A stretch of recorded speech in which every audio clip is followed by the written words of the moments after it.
Un homme qui a particulièrement marqué ma vie et mon ministère, et j'aime parler de lui parce qu'il est pour moi un exemple, et c'est en quelque sorte un homme qui a été un promoteur en quelque sorte de toute la grâce de Dieu qui nous est parvenue jusqu'à ce jour.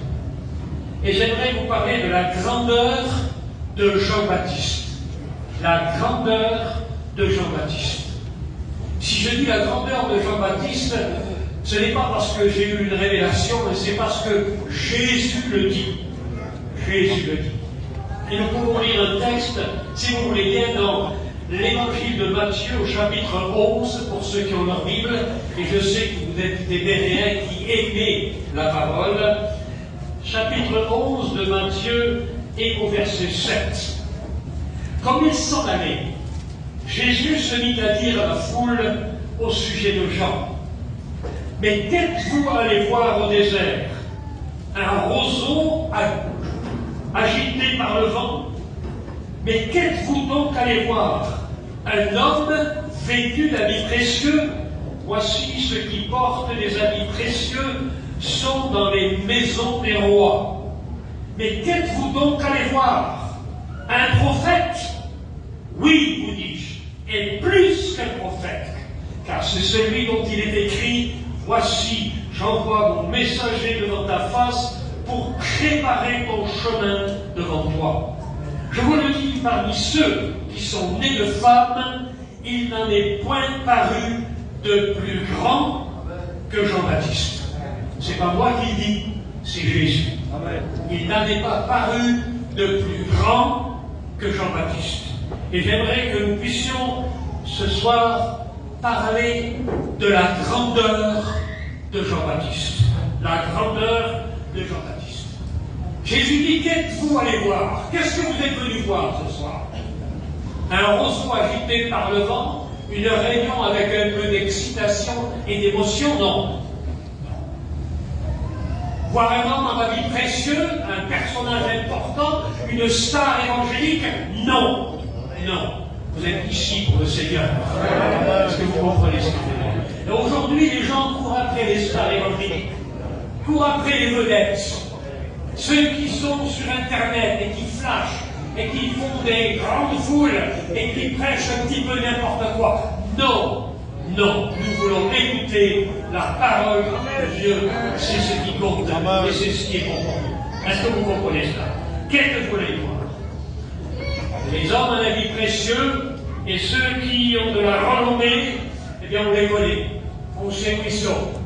Il suffit de tourner la page de quelques publicités pour se rendre compte qu'en définitive, l'homme cherche ce qui flash, ce qui attire les regards. Et Jean-Baptiste n'était pas un homme qui attirait les regards. Est-ce que vous comprenez? L'apôtre Paul le dit d'ailleurs dans les Éphésiens, il dit: ne soyez pas flottants à tout vent de doctrine. Ne soyez pas emportés par quelques courants d'air évangéliques qui apparaissent ça et là, mais soyez fermes et fondés dans la parole. Est-ce que vous comprenez? Notre fondation, notre foi, notre expérience et notre conversion ne repose pas sur une expérience superficielle, émotionnelle, mais sur une action puissante du Saint-Esprit qui a agi dans nos cœurs et qui se manifeste par la repentance et par la conversion. C'est ça. Est-ce que vous comprenez? Un homme qui est tout à fait différent que les autres. Il n'y a pas de plus grand prophète, dit Jésus, que Jean-Baptiste. Pourtant, il y a eu des grands prophètes dans l'histoire, dans l'Ancien Testament. Un grand prophète qui n'a fait aucun miracle. Jean-Baptiste n'a fait aucun miracle. Est-ce que vous comprenez ce que je veux dire? Et ce n'est pas les miracles qui font la grandeur d'un homme. C'est sa qualité devant Dieu. Est-ce que vous comprenez ce que je veux dire? En définitive, la mesure de Dieu ne se mesure pas à la quantité du travail accompli, mais à la qualité de l'homme qui accomplit le travail. C'est tout à fait différent. Est-ce que vous comprenez ce que je dis? Nous avons tendance à mesurer la quantité, les exploits, en définitive, l'impact que quelqu'un a eu quelque part un jour. Mais laissez-moi vous dire une chose. Dieu ne regarde pas cela. Ce qui compte pour un homme de Dieu, c'est ce qu'il est et non pas ce qu'il fait. C'est ce qu'il est. Et Jean-Baptiste était. Et pourtant, on ne peut pas dire que son ministère de prophète a été spectaculaire. Il n'a pas duré dans le temps, nous le verrons tout à l'heure. Et il n'a pas été spectaculaire. Il n'a pas ouvert la mer comme Moïse. Et pourtant, il est plus grand que Moïse. C'est pas moi qui le dis, c'est Jésus. Il n'a pas oint des rois comme Samuel. Et pourtant, il est plus grand que Samuel. Est-ce que vous comprenez ce que je veux dire? Il n'a pas arrêté la pluie et fait tomber le feu du ciel comme Élie. Et pourtant, Jésus dit, c'est le plus grand de tous les prophètes. Il n'a pas ressuscité des morts comme Élisée. Et pourtant, il est plus grand que tous les prophètes. Il n'a pas fermé la gueule des lions comme Daniel. Et pourtant, il est plus grand que Daniel. Il est plus grand que tous les prophètes. Il est plus grand qu'Ésaïe, il est plus grand que Jérémie, que Jonas, que Zacharie, que Malachie. Il est plus grand que tous ceux qui ont prophétisé avant lui, car ils ont tous prophétisé la venue du Messie. Lui, il l'a vu, il l'a touché, il l'a présenté au monde. Est-ce que vous comprenez? La grandeur de Jean-Baptiste, elle est là. Elle est là, la grandeur de Jean-Baptiste. Tous ceux qui ont prophétisé dans le temps ont parlé prophétiquement, sans même quelquefois se rendre compte de ce qu'ils disaient. Lorsque vous lisez le psaume 22, écrit par David, David ne savait même pas ce qu'il disait, et pourtant il était en train de décrire des scènes messianiques extraordinaires. Lorsque Ésaïe, au chapitre 53, est en train de parler du Messie souffrant, il n'a même pas réalisé ce qu'il disait, et saisi par l'Esprit, il prophétisait les souffrances de Christ. Et il en est ainsi de tous les prophètes. Ils ont touché de loin, ils ont vu de loin, et ils sont morts dans l'espérance de la réalisation des prophéties qu'ils ont écrites, quelquefois de leur propre sang. Mais Jean-Baptiste, lui, après 400 ans de silence, la dernière page de l'Ancien Testament se tournait et l'Ancien Testament se fermait sur Malachie. Et pendant 400 ans, c'était le silence de Dieu. Vous savez ce que c'est que le silence de Dieu? Quand vous frappez à la porte du ciel et que le ciel reste fermé. Lorsque vous criez à Dieu et qu'il vous semble que le ciel est de plomb et que vous ne recevez aucune réponse. Le silence de Dieu. Peut-être certains d'entre vous vivent d'une certaine manière dans leur souffrance, dans leur peine, le silence de Dieu. Laissez-moi vous dire quelque chose. Le silence de Dieu ne dure qu'un temps. Dieu répond aux prières. Parce qu'un malheureux crie, la Bible dit, l'Éternel l'entend et le délivre de toutes ses souffrances. Le silence de Dieu. Je crois que le silence de Dieu, c'est la chose la plus terrible qu'il peut y avoir. Et pendant 400 ans, le peuple d'Israël, passant par les souffrances, passant par les guerres, passant par les persécutions, passant par l'apostasie, le découragement, le silence de Dieu, des hommes cherchaient la face de Dieu, attendaient, se confiant dans les promesses de Dieu, en quelque sorte espérant la réalisation prophétique de la venue du Messie et de la venue de celui qui a été le précurseur du Messie dans la personne de Jean-Baptiste. Pendant 400 ans, fermant les yeux sur le silence de Dieu, fermant leur cœur dans les larmes, vivant la détresse d'un peuple qui était abandonné par Dieu. Pendant 400 ans, c'est long 400 ans. Est-ce que vous réalisez cela? 400 ans de silence. 400 ans de silence. Soudain, une voix. Soudain, une voix. Est-ce que vous réalisez? Soudain, une voix. On l'attendait plus. Et la voix est là. Elle vient. Le peuple est dans l'égarement, dans l'apostasie. Et Dieu restera en silence pendant ces 400 ans. Et de ce coup, voici que Jean-Baptiste va apparaître. Il est une voix. Il est une voix. Mais qu'est-ce que tu es, Jean-Baptiste? Je suis une voix. Qu'est-ce que tu es, René? Je suis une voix. Qu'est-ce que tu es, frère Tony?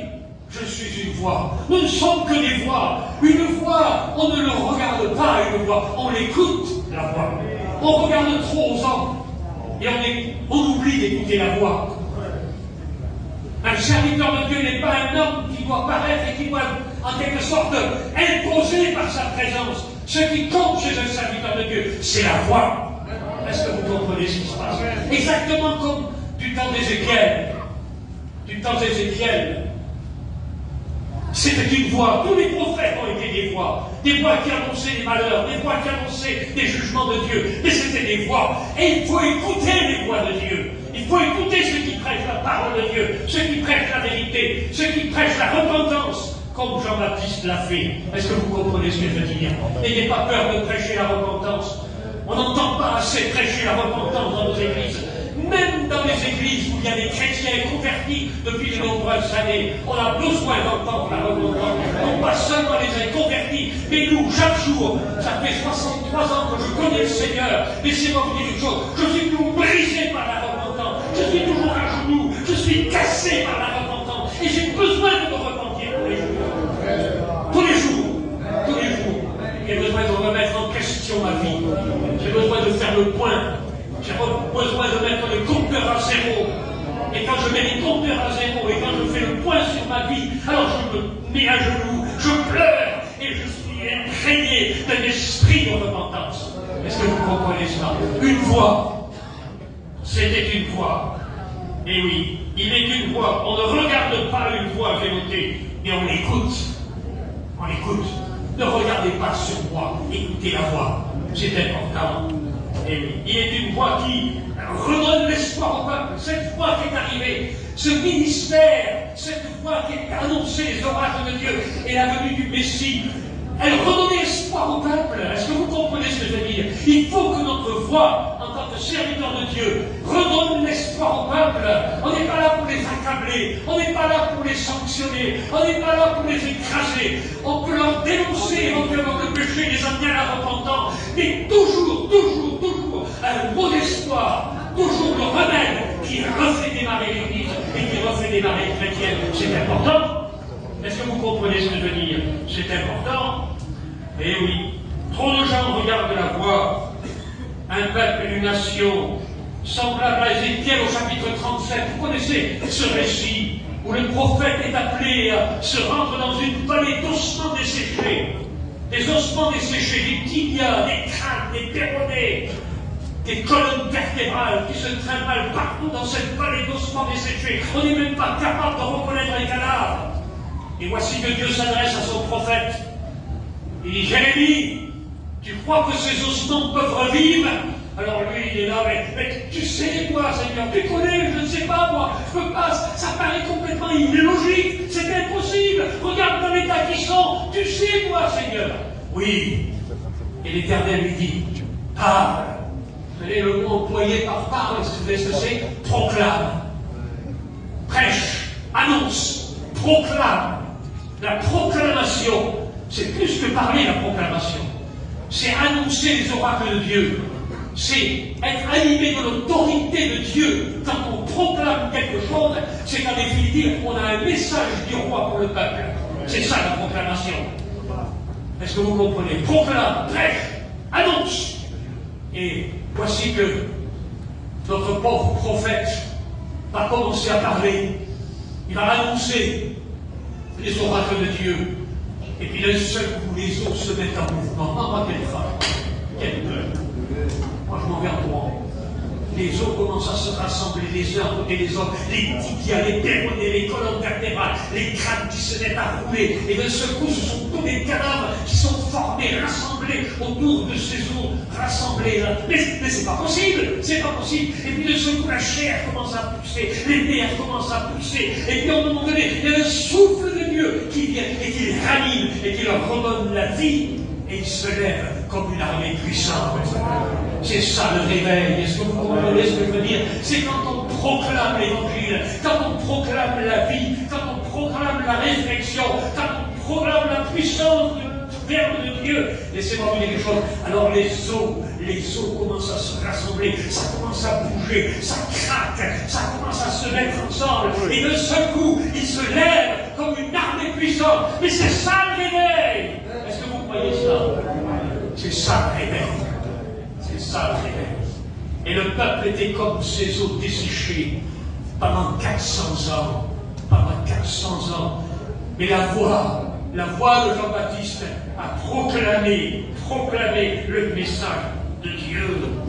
Son nom signifie quelque chose. Jean signifie Dieu fait grâce. Dieu fait grâce. Dieu fait grâce. Son père voulait l'appeler Zacharie comme lui. Sa mère avait certainement dû broder quelques belles tuniques, sachant que son fils allait être dans la ligne des sacrificateurs. Son père rêvait de le voir à ses côtés entrer dans le temple. Et il aurait voulu l'appeler Zacharie pour marquer sa génération, pour se souvenir de lui qui avait été sacrificateur avant lui. Il aurait voulu cela. Qui ne voudrait pas que son fils porte le nom du Père? Quel honneur! Quel honneur! Mais Dieu en voulait autrement. Tu ne l'appelleras pas Zacharie, tu l'appelleras Jean. Parce qu'il y a une porte de la grâce qui va s'ouvrir au travers de lui. C'est ça qui fait la différence.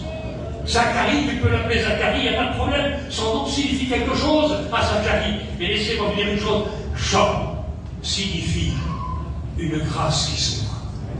Une grâce qui est promue, une grâce qui est offerte pendant 400 ans, le malheur, les souffrances, les larmes, les peines, l'apostasie, tout ce que tu veux. Mais à ce moment-là, au moment précis de Dieu, la grâce va être ouverte. Jean-Baptiste, en quelque sorte, est la porte de la grâce. Il ferme la porte de la loi, il ferme la porte de l'Ancien Testament, il ferme la porte de cette période où le peuple souffrait en faisant ses efforts pour essayer de plaire à Dieu, en se tuant dans les sacrifices, en faisant tout ce qu'il faut, avec force, en essayant de s'obliger à servir Dieu d'une manière ou d'une autre, dans la peine, dans la souffrance, dans le rejet, dans les échecs après échecs. Et à partir de Jean-Baptiste, c'est la grâce qui est ouverte. C'est la grâce qui est ouverte. C'est pour ça qu'il est plus grand que tous les prophètes. Parce qu'il ouvre la grâce au peuple juif, mais il ouvre la grâce aussi aux païens, à nous tous qui sommes là. Parce que la grâce est venue par Jésus-Christ. La loi est venue par Moïse, dit l'évangile de Jean. Et la grâce est venue par Jésus-Christ. Amen. Et cette grâce a été annoncée donc par Jean-Baptiste.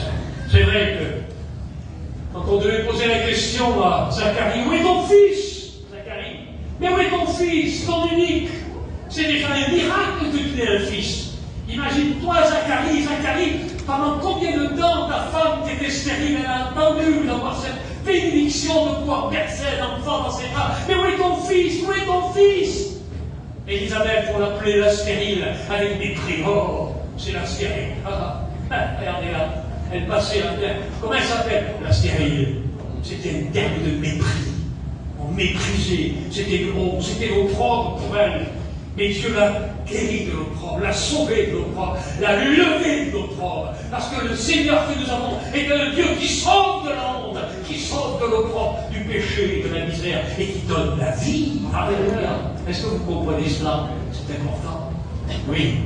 Où est ton fils, Zacharie? Il baisse sa tête. Mon fils, vous savez où il est? Il n'est pas dans les grandes écoles rabbiniques. Mais comment ça se fait? Il devrait être au pied de Gamaliel, auprès du grand rabbin, auprès du souverain sacrificateur, apprendre les bonnes manières, connaître la Torah de là jusqu'à Z. Et puis, c'est ça qu'il faut que ton fils fasse. Où est-ce qu'est ton fils? Où est-ce qu'est ton fils? On ne le voit pas. Il est dans le désert. Il est avec les chacals, avec les animaux sauvages. Il mange des sauterelles et du miel et il boit au torrent. Il est là dans le désert. C'est Dieu qui l'a voulu ainsi, dans le désert. Combien de temps il est resté dans le désert? Jusqu'au jour où la Bible dit qu'un jour, Dieu a décidé qu'il sorte du désert et qu'il commence son ministère. Quand vous regardez la chronologie, Jean avait à peu près une trentaine d'années lorsqu'il a commencé son ministère de prophète. Ça veut dire qu'il est resté pendant 10, 20 ans, peut-être dans le désert, on ne sait pas. À l'école de Dieu. Prends-moi, mon garçon. Ça fait peut-être 2 ans que tu vas à l'école biblique. T'en as encore pour un moment. T'as pas fini. T'as pas fini. L'école, c'est pas 2 ans magiens, 2 mois. Mais l'école, c'est toute une vie. Ça fait 60 ans que je suis dans l'école. Ça fait 60 ans que j'apprends tous les jours. Et que plus j'avance, plus je ne sais rien. Vous savez, un peu comme Jean Gabin. Je sais. Mais en définitive, au bout d'un moment, je sais que je ne sais rien. Et que j'ai besoin encore d'apprendre. Et apprendre encore. l'école du désert. C'est la meilleure école. C'est la meilleure école. Bien sûr que l'école de chien est importante. Bien sûr qu'il faut savoir, il faut connaître. Mais c'est pas parce que tu as passé 2 mois à chien que tu es un caïd, et que tu es un cador, et que tu connais tout. Mais tu ne connais rien encore. Tu ne connais rien. C'est au pied de Jésus, dans le désert, dans la solitude. C'est seul à seul avec ton Dieu. Et sous l'action puissante du Saint-Esprit que tu apprendras quelque chose. Que tu apprendras quelque chose. Merci pour nos écoles. Merci pour nos enseignants. Ils font leur travail, ils le font bien.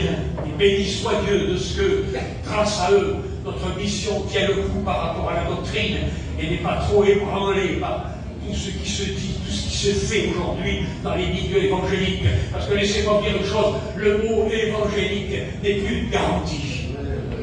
C'est plus une garantie. À Bordeaux, nous avons du bon vin, des grands châteaux. Et dernièrement, il y a eu un grand scandale. Un château réputé.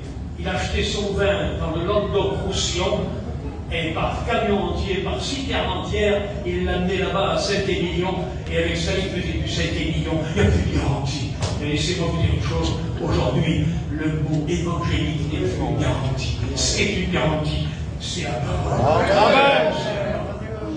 C'est la parole. C'est la seule garantie que nous avons. Jean était un homme bizarre. Une sorte de hippie de son temps. Il sentait le vent du désert. Il sentait aussi le poil de chameau, puisque c'était son vêtement. Ah, il n'y avait pas les parfums du temple. Il y avait les parfums du désert. Est-ce que vous comprenez cela? Et laissez-moi vous dire une chose. Ses lèvres, brûlées par le soleil et par le vent du désert, brûlées aussi du message de Dieu. Et c'est ça qui fait toute la différence. Il n'avait pas d'apparence. Laissez-moi vous dire une chose. C'est dans le désert qu'on forme les plus forts. C'est dans le désert que se forment les meilleurs. Lorsqu'on envoie des soldats se former, on ne les forme pas dans des lieux de retraite avec le grand confort. On les amène dans les lieux de combat, dans les lieux difficiles, dans les endroits où ils sont amenés à souffrir, souffrir de la chaleur, souffrir du contexte dans lequel ils vont vivre, souffrir aussi de l'arrachement et peut-être éventuellement des oppositions qu'ils vont recevoir et peut-être même de l'ambiance dans laquelle ils vont vivre, mais ils vont apprendre à la meilleure des écoles. J'ai rencontré des hommes qui ont fait des années de prison dans les goulags en Russie. Des années de prison, 14 ans de prison, 14 ans de prison, 14 ans de privation, même pas de Bible, même pas la parole de Dieu. Et je me rappelle quand je lui ai posé la question, mais comment tu faisais sans la Bible? Il dit, mon père, qui avait été pasteur avant moi et qui avait fait 10 ans de goulag, m'avait dit en sortant, il faut que tu apprennes la Bible par cœur. Que tu l'apprennes par cœur. Il apprenait des dizaines de versets, des centaines de versets, des passages entiers, des pages entières, des livres entiers, des psaumes entiers. Il avait une mémoire phénoménale. Et un jour, il a été arrêté, jugé, condamné à 14 ans de goulag, 14 ans de déportation dans les camps de Sibérie, par moins 40, moins 50. Pas de Bible, rien. Que sa mémoire, que sa mémoire. Et le soir, quand il lisait la Bible, imprégné de ce qu'il était dans sa mémoire, de la parole de Dieu, il lisait la parole de Dieu dans sa mémoire. Tellement qu'il avait une mémoire visuelle, il en tournait les pages, à mesure qu'il lisait. Imaginez-vous un peu la mémoire de la parole qu'il avait. Et le temps était venu de prêcher l'évangile, et il se mettait à prêcher l'évangile aux gens qui étaient avec lui prisonniers, des droits communs, des voyous, de toutes sortes de choses, des hommes politiques qui étaient déportés dans ces camps. Et à un moment donné, il fallait faire des baptêmes. Et comme il n'y avait pas d'eau, pas de baptistère pour faire des baptêmes, et qu'il faisait froid, alors il faisait des baptêmes dans la neige. Il dégageait de la neige. Il couchait le baptisé dans la neige, il le recouvrait de neige, et lorsqu'ils sortaient de la neige, ils étaient baptisés d'eau. Vous allez peut-être crier au scandale, c'est pas biblique, mais la neige, c'est de l'eau. C'est de l'eau solidifiée, mais c'est de l'eau. Est-ce que vous comprenez ce que je veux dire? La neige, c'est de l'eau. des hommes de Dieu qui ont été forgés dans l'épreuve, dans le désert des moulages, dans le désert de la déportation, dans le désert des souffrances. Et ça fait des hommes de caractère. Dieu voulait que Jean-Baptiste soit un homme de caractère. Il ne l'a pas envoyé dans des hôtels Hilton 5 étoiles, il l'a envoyé au désert. Bénis Dieu si Dieu t'envoie au désert. Bénis-le parce qu'il veut forger ton caractère, ta personnalité d'homme de Dieu. Est-ce que tu comprends ça? C'est important. Ta personnalité d'homme de Dieu. On ne peut pas vivre une telle solitude dans un désert si Dieu n'est pas avec vous. Et Dieu était avec lui. Dans le désert, Dieu était avec lui. Dieu était avec Jean-Baptiste. C'était une sorte de fou de Dieu. Mais laissez-moi vous dire une chose, on est tous fous de Dieu. Dieu a choisi les choses viles et folles et faibles du monde pour confondre les sages. On est les fous de Dieu. Fous de Dieu, pourquoi? C'est parce que l'évangile est une folie. Alors on est fous. Et même Dieu, la folie de Dieu, dit la parole de Dieu, elle est plus sage que tous les hommes. Alors on est contaminé, on a reçu la contagion de la folie de Dieu. Il faut être fou pour des hommes qui sont partis au bout du monde pour prêcher l'évangile au XVIIIe siècle en Chine, alors que c'était la persécution, alors qu'ils risquaient leur vie. Il faut être fou pour aller en Afrique annoncer la parole de Dieu parmi les pygmées. Il faut être fou pour aller au Cambodge ou dans n'importe quel pays dans le monde pour apporter le message de l'évangile à des hommes qui vivent dans la misère. Il faut être fou pour un Wilkerson de laisser son église en Pennsylvanie et d'aller dans les rues de New York prêcher l'évangile à des gangs et sauver des hommes qui sont dépravés dans la misère, dans l'alcool et dans la drogue. Il faut être fou, fou. Mais soyons fous de Dieu. Conduisons-nous comme des fous et annonçons la folie de l'évangile, qui est pourtant une puissance de Dieu pour le salut de quiconque croit.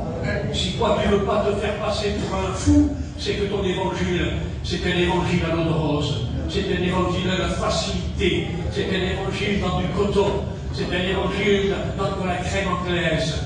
Est-ce que tu comprends ce que je veux dire? Non. La folie de l'évangile, elle change les cœurs, elle bouleverse les vies, elle brise les consciences, elle arrache du cœur les cris de douleur et de repentance et de conversion, et il se tourne vers Jésus-Christ. La folie de la prédication, la folie de Jean-Baptiste. Un message sans compromis. Sans compromis. Vous ne pouvez pas l'acheter. Vous ne pouvez pas l'acheter. C'est grand ça. Peut-être que certains se font acheter par des flatteries. Ça peut arriver, ça, vous savez, on vous flatte, on vous fait un bon repas. Alors on n'ose plus prêcher après trop des choses difficiles. On ne va pas choquer les gens, ils sont tellement gentils, ils sont tellement bons. Et puis si on chante un peu, on va vider la moitié de l'église. Et puis si les gens s'en vont, on n'aura plus d'offrande, comment on va faire? Alors on essaye de faire un petit peu de compromis. Un évangile assez facile. Jean-Baptiste était un homme sans compromis. N'ayez pas peur de dire la vérité. La vérité, c'est une force. La vérité, c'est une puissance. La vérité, c'est une autorité. Rien ne peut arrêter la vérité. Mais il faut que nous soyons imprégnés de la vérité. Même si la vérité est difficile à dire quelquefois, disons-le. D'abord, ça lui a coûté cher à Jean-Baptiste de dire la vérité. Lorsqu'il s'est trouvé devant le roi Hérode, et qu'il a dit, Hérode, aussi grand que tu sois, moi je ne mâcherai pas mes mots. Je parlerai aux publicains comme je parle aux sacrificateurs, comme je parle aux soldats qui est là. Je te parlerai de la même manière. Tu n'as pas le droit de vivre avec la femme de ton frère. Tu vis en adultère, tu vis dans le péché. Ah, vous allez dire ça au roi. Ça va vous coûter cher, ça va vous coûter la tête. Est-ce que vous comprenez ce que je veux dire? Il n'a pas mâché ses mots. Pas de compromis. Un homme de vérité. Un homme qui n'a pas peur. Il avait le même langage devant les publicains, devant les prêtres, même devant Hérode. Paul aussi, lui, ne mâchait pas ses mots. Suis-je devenu votre ennemi parce que je vous dis la vérité? Suis-je devenu votre ennemi? Galates chapitre 4. Quelquefois, on ne veut pas se faire d'ennemis quand on prêche l'évangile. On ne veut pas se faire d'ennemis. On voudrait que tout le monde soit nos amis. On voudrait plaire à tout le monde. On voudrait que ça se passe bien. Il ne faut pas avoir peur de dire la vérité. Il ne faut pas avoir peur de perdre des amis. On On n'est pas là pour se faire des amis, on est là pour les sauver du péché, de la misère, de la perdition. Et le seul moyen, c'est de dire la vérité, de prêcher la vérité. Il sera grand devant le Seigneur. C'était la parole qui a été annoncée dans Luc au chapitre 1er, verset 15, en parlant à Zacharie. L'ange avait dit, ton fils, celui que tu appelleras Jean, il sera grand devant le Seigneur. L'important, c'est pas d'être grand devant les hommes, c'est d'être grand devant le Seigneur. Grand devant le Seigneur. La grandeur de Jean-Baptiste. Laisse-moi te dire une chose, c'est pas les hommes qui font les hommes grands. C'est pas l'école biblique qui fera de toi un grand. C'est pas ton portefeuille qui fera de toi un grand. C'est pas ton langage, ta connaissance qui fera de toi un homme grand. Peut-être pour le monde, oui. C'est vrai. Sur les critères du monde, sur les critères de notre société, peut-être qu'éventuellement on pourrait y ajouter d'autres choses encore, par la science, la connaissance. On peut dire quel grand homme. Non. Ce qui fait les hommes grands, c'est Dieu. C'est Dieu qui décide. C'est Dieu qui fait les hommes grands. Ce n'est pas notre connaissance ni nos capacités, mais c'est Dieu qui fait les hommes grands. Les grands ailes, les grands aigles volent haut. Et c'est Dieu qui leur donne de voler haut. Est-ce que vous comprenez ce que je veux dire? Les grands aigles volent haut. C'est des hommes, c'est des aigles solitaires. Ils vont atteindre les sommets. Ils vont atteindre les sommets. Laisse-moi te dire une chose. Cherche à atteindre les sommets. Non pas ici-bas, mais auprès de Dieu. Cherche les hauteurs de Dieu. Il était grand parce qu'il sera rempli du Saint-Esprit. Ah, voilà, un homme grand, il est grand parce qu'il est rempli du Saint-Esprit. Au respect que vous boitez le sein de sa mère, il était rempli du Saint-Esprit. Lorsque Marie a reçu une bonne nouvelle qu'elle allait être la mère du Sauveur, s'est précipitée vers sa cousine Élisabeth, parce qu'elle avait appris qu'Élisabeth allait avoir un enfant. Lorsqu'elle est arrivée dans la maison d'Élisabeth, qui était, au respect que vous vois, en attente depuis 6 mois, dès que les deux femmes se sont rencontrées, ces deux femmes choisies de Dieu, qui étaient porteuses, en quelque sorte, de l'essence même de la grâce, l'une par son message et l'autre par sa vie et par le don de sa vie. Laissez-moi vous dire une chose, la Bible dit que dans le sein d'Élisabeth, Jean a tressailli de joie par le Saint-Esprit. Il était grand, animé du Saint-Esprit avant même sa naissance. Comme s'il y avait un choix de Dieu, une élection particulière. Dieu fait l'élection. Pourquoi Dieu ne te choisirait-il pas ce soir pour une mission particulière? Commence à être petit pour devenir grand. Commence à passer par le désert et il fera de toi quelqu'un de grand. Ton ambition ne servira à rien. Tes projets ne serviront à rien. Laisse-toi modeler comme le potier fait un vase et qu'il fera de toi un vase d'honneur. Un vase non pas d'un usage vil, terrestre et inutile, mais un vase d'honneur pour sa gloire. Est-ce que tu comprends ça? C'est lui qui fait les vases grands. C'est lui qui fait les hommes grands. Grands. Élisabeth, son nom signifie Dieu et promesse. Comment Dieu fait les choses? Il donne des noms qui ont en quelque sorte une projection prophétique. Pourquoi les parents d'Élisabeth l'ont appelée Élisabeth? Nom qui signifie Dieu et promesse. Pourquoi? Si vous auriez demandé à la mère d'Élisabeth pourquoi tu lui as donné ce nom-là, mais parce que, eh bien, sa grand-mère s'appelait Élisabeth, son arrière-grand-mère s'appelait Élisabeth. Oui, peut-être bien. Mais pendant toutes ces années-là, pendant ces 400 ans, peut-être de génération en génération, ils ont en quelque sorte attendu avec patience et avec ferveur que Dieu réalise sa promesse. Élisabeth, Dieu et promesse. Est-ce que vous comprenez? Dieu et promesse. C'est important. Crois que Dieu est promesse pour toi ce soir. Crois que Dieu peut visiter ton foyer. Crois que Dieu peut bénir ton couple. Crois que Dieu peut bénir tes enfants. Parce que Dieu est promesse. Dieu est promesse. Pendant 400 ans, le silence de Dieu. Et il y avait des hommes qui priaient, qui intercédaient. Dieu est promesse. Dieu est promesse. Dieu l'a dit et Dieu le fera. ça la foi. Dieu l'a dit et Dieu le fera. Est-ce que vous comprenez cela?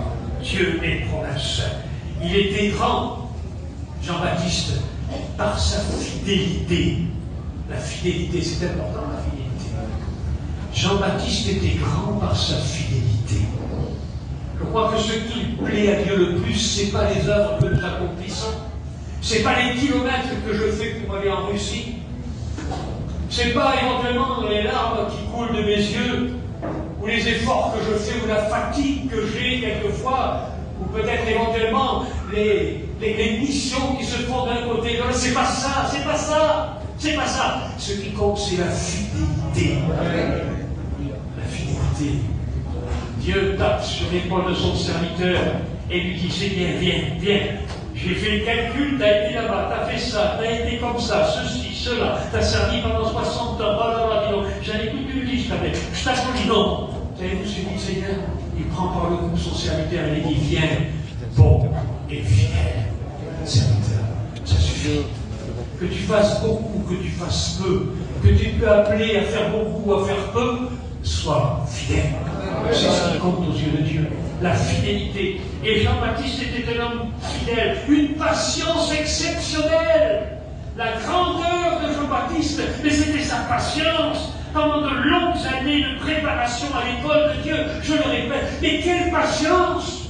On a des jeunes serviteurs qui sortent de l'école biblique, qui sont d'abord volés, ils voudraient déjà avoir leur carte. Quand est-ce que tu me donnes ma carte, Marion? Ça y est, je suis prêt. Attends, tu crois que tu es prêt, mais tu n'es pas encore prêt. Tu as toute ta vie pour être prêt. C'est pas la carte qui fait le serviteur. C'est pas la carte. Vous savez ce qui fait le serviteur? C'est l'onction. C'est la main de Dieu. C'est la patience. C'est l'école de Dieu. C'est ça qui fait ça. C'est ça qui fait un serviteur. En définitive, il a passé des années dans le désert, peut-être pour quelques mois, peut-être un an, je ne sais pas combien de temps. Son ministère est extrêmement court. Toute une vie, jusqu'à l'âge de 30 ans, dans le désert, dans l'oubli, dans la discrétion. On n'entend pas parler de Jean-Baptiste jusqu'au moment où Dieu l'envoie dans le désert et le fait sortir du désert, jusqu'à ce moment-là. Et ça a duré combien de temps, son ministère? Très peu de temps. Il était au bord du Jourdain. D'abord, pour être écouté, il fallait qu'il ait 30 ans. Autrement, il n'aurait jamais été pris au sérieux. C'est à 30 ans qu'on était un homme, capable d'enseigner les autres et de prêcher aux autres. Qu'est-ce que tu fais, Jean-Baptiste, au désert? Je le prépare. Mais tu te prépares, ça fait 10 ans que tu te prépares. Vas-y. Je le prépare. J'attends le signal. C'est important d'attendre le signal. Vous êtes d'accord avec moi, les serviteurs? Attendre le signal. Il y en a qui vont trop vite. Attends le signal. Parce que quand Dieu te donnera le signal, ça sera le bon moment. Quand Dieu te donnera le signal, ça sera le bon moment. En attendant, tu es à l'école de Dieu. Et patience, sois patient. Il a dit, il marchera devant Dieu. C'était là sa marche. Il marchera devant Dieu. C'est-à-dire que les yeux de Dieu sont sur lui. Il marche devant Dieu. Est-ce que vous comprenez ce que je veux dire? Quelle qualité d'homme de Dieu que Jean-Baptiste? Un homme qui marche devant Dieu. C'est la marche d'un serviteur, c'est la marche d'un chrétien. Marcher devant Dieu. Pas 10 mètres derrière, pas 20 mètres derrière, devant Dieu. Sachant que les regards de Dieu sont sur toi. Sachant qu'il t'observe, qu'il te voit. Et pourquoi l'apôtre Paul, convaincu de cela, pouvait dire dans l'épître aux Corinthiens, nous ne donnons aucun scandale à quoi que ce soit, pour ne pas que le ministère soit un sujet de blâme. Parce qu'il savait que les regards de Dieu étaient sur lui. Il marchait devant Dieu, il servait devant Dieu, il parlait devant Dieu, il prêchait devant Dieu. Est-ce que vous comprenez ce que je veux dire? N'oubliez jamais que nous sommes devant Dieu et que tout ce que nous faisons devant Dieu. Eh oui, il était là, sous le regard de Dieu, avec l'esprit et la puissance d'Élie, dit la parole de Dieu. Ce n'était pas Élie, il le dit lui-même, je ne suis pas Élie. Et pourtant, il marchait avec l'esprit et la puissance d'Élie. L'onction d'Élie. Moi, je voudrais cette onction-là. Je ne voudrais pas avoir l'onction pour faire tomber le feu du ciel ou pour arrêter la pluie, mais je voudrais avoir l'onction pour convaincre les cœurs, pour toucher les cœurs. Moi, je ne demande pas l'onction pour faire des miracles, je demande l'onction pour sauver les âmes. Que l'onction puisse pénétrer comme une épée à double tranchant le plus profond des cœurs. Le plus profond des cœurs, comme le jour de la Pentecôte où l'apôtre Pierre a prêché pour la première fois un discours qui a duré 5 minutes. Pas une grande prédication. Aujourd'hui, si vous prêchez 5 minutes, on dit là, j'ai pas fini. Pas possible. Il a prêché un discours de quelques minutes. Et la Bible dit qu'ils ont eu le cœur transpercé. Quelle onction! Il n'a fait aucun miracle, Pierre. Il n'a pas dit, non, je vais vous prouver que ce que je dis c'est la vérité. Paralytique, viens là, toi. Viens là, toi. Non, il n'a aucun miracle. Le jour de la Pentecôte, il n'a fait aucun miracle. Je ne crois pas. Il n'a pas fait de miracle. Quelques jours après, il a fait un miracle. À la belle porte du temple. Et le jour de la Pentecôte, il n'a fait aucun miracle. On a l'impression qu'il faut à tout prix qu'il y ait des miracles. Non. Le grand miracle, vous savez ce que c'est? C'est lorsque la parole de Dieu pénètre un cœur, elle bouleverse une vie, change la vie, brise les chaînes, libère de la drogue, de l'alcool, de la misère, réconcilie les foyers. Mais c'est ça le vrai miracle de la parole. Et béni soit Dieu s'il y a des guérisons. Je ne suis pas contre. Béni soit Dieu. Je compte sur les promesses de Dieu. Dans ses meurtrissures, nous sommes guéris, dit la Bible. Et j'y crois. J'ai souvent vu des manifestations des miracles. Et la puissance d'Élie et l'esprit d'Élie. Aucun miracle. Et pourtant, il avait sur lui l'onction. Et oui, il avait sur lui l'empreinte du ministère d'Élie et le message d'Élie. Message d'Élie pourquoi? Un message sans compromis, comme je le disais tout à l'heure. Un homme qui faisait confiance à Dieu et qui portait, proclamait les paroles de Dieu. Proclamer les paroles de Dieu. Il était grand dans sa soumission à Dieu et à l'Esprit de Dieu. Celui qui m'a envoyé m'a dit, c'est grand frère, celui qui m'a envoyé m'a dit. Il n'a pas dit, je pense que ça serait bien que non. C'est celui qui m'a envoyé là. C'est lui qui m'a dit. C'est lui qui me dicte les mots que je dois dire. C'est lui qui m'inspire mon message. C'est lui qui me communique ses paroles. Celui qui m'a dit, c'est celui qui m'a envoyé. Jean était à l'écoute de l'Esprit de Dieu. C'est sa grandeur en lui. À l'écoute de l'Esprit de Dieu. Attentif à l'écoute de l'Esprit de Dieu. Et la preuve, c'est qu'à un moment donné, le Seigneur lui a dit, celui sur qui tu verras descendre l'Esprit, c'est lui. Il en a baptisé des centaines. Des petits, des grands, des gros, des maigres, des riches, des pauvres, des prêtres, des sacrificateurs, tout ce que vous voulez. Ils venaient tous là pour se faire baptiser. Et à un moment donné, paf, quelqu'un qui vient devant lui. Et sur lui, il a l'esprit, comme une colombe. C'est lui. C'est lui. Celui sur qui tu verras l'esprit. C'est lui. Il faut être attentif. Il ne faut pas se tromper. Il ne faut pas se tromper. Il en a vu des éloquents, il en a vu des instruits, il en a vu des intelligents, il en a vu des hommes qui avaient des cerveaux comme ça, remplis de la Torah, qui étaient capables d'expliquer tous les textes hébreux, du commencement de la Genèse jusqu'à Malachie. Il en a vu. C'était pas lui, c'est pas celui-là, c'est lui. C'est lui. Quelle direction de l'esprit, quelle soumission à l'esprit. Attentif à l'esprit de Dieu.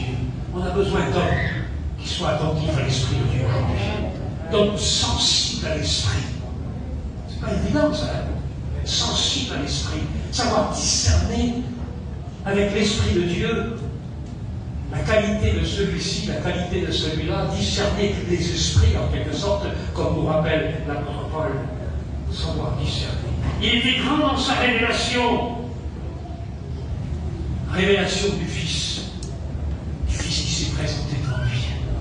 Lorsqu'il l'a vu, il s'est tourné vers lui. Et il a dit, voici celui que je montre du doigt. Voyez cet homme qui est là. Voici l'agneau de Dieu qui ôte le péché du monde. Quel message! Il a détourné les regards de lui pour les faire tourner vers Jésus. C'est ça le serviteur de Dieu. On n'a pas le droit de détourner les regards sur nous, mais on a le devoir de détourner les regards de gens sur Jésus. C'est Jésus qu'on peut voir. C'est pas nous. Ne me regardez pas moi, je ne suis qu'une voix. Je suis qu'une voix, ça ne se regarde pas. Une voix, c'est rien du tout. Une voix, c'est anonyme. Mais laissez-moi vous dire une chose, je suis une voix. Et voici ce que dit la voix. Voici l'agneau de Dieu qui ôte le péché du monde.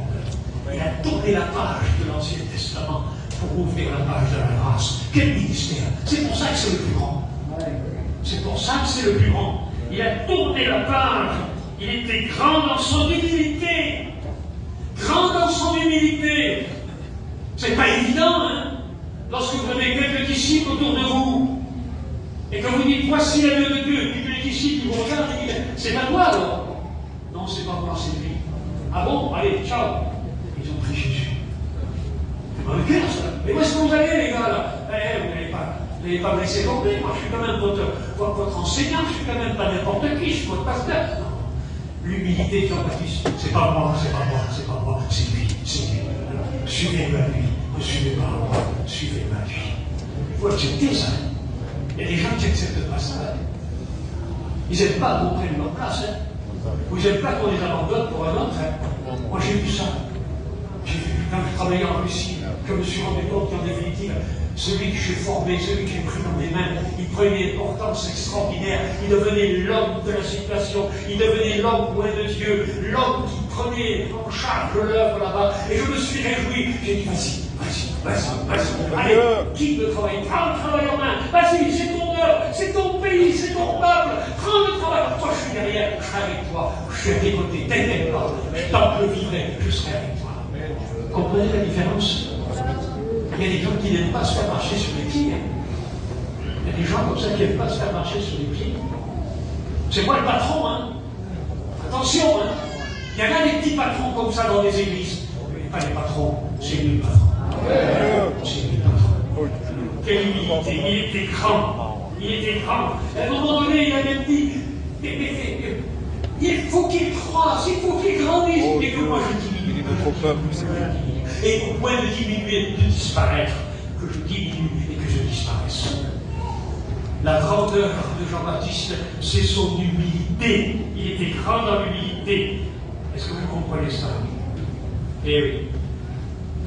Jean-Baptiste était le plus grand, mais il était qu'un homme. Quand il était en prison, pourtant il avait entendu la voix. Lorsqu'il l'a baptisé, la colombe est venue, l'esprit est venu, et une voix s'est fait entendre. Celui-ci est mon fils bien-aimé, en qui j'ai mis toute mon affection, écoutez-le. Il a entendu la voix. On peut avoir vu des choses, on peut avoir vécu des choses, on peut avoir vu des miracles, peut-être avoir eu des visions, peut-être entendu des voix, je ne sais pas, peut-être certains. Mais laissez-moi vous dire une chose. Le cœur de l'homme est ainsi fait que quelquefois, il est ébranlé par le doute. Jean était en prison. Il vivait ses dernières heures. Hérode l'avait arrêté.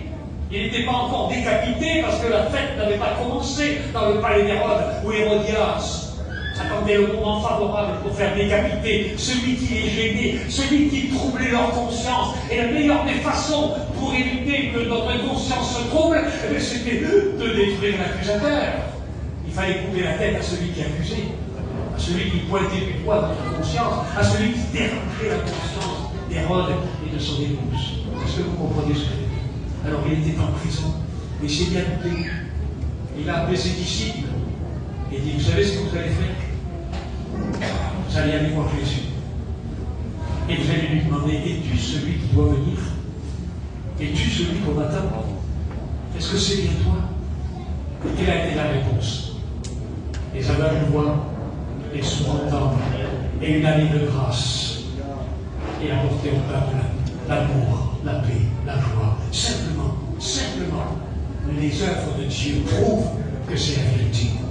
Oui, Jésus était bien la vérité. Et Jésus a prouvé qu'il était la vérité par ses œuvres. Si vous croyez en moi, croyez au moins pour les œuvres que je fais, a-t-il dit. Et Jean-Baptiste, lorsqu'il a entendu cela, lorsqu'il a entendu cette puissance de Dieu se manifester au travers du ministère de Jésus, toute cette grâce qui se répandait sur le peuple, il n'a pas eu l'occasion de voir Christ crucifié. Il n'a pas été au bénéfice du sang versé. C'est vrai. Mais il a été sauvé dans l'espérance.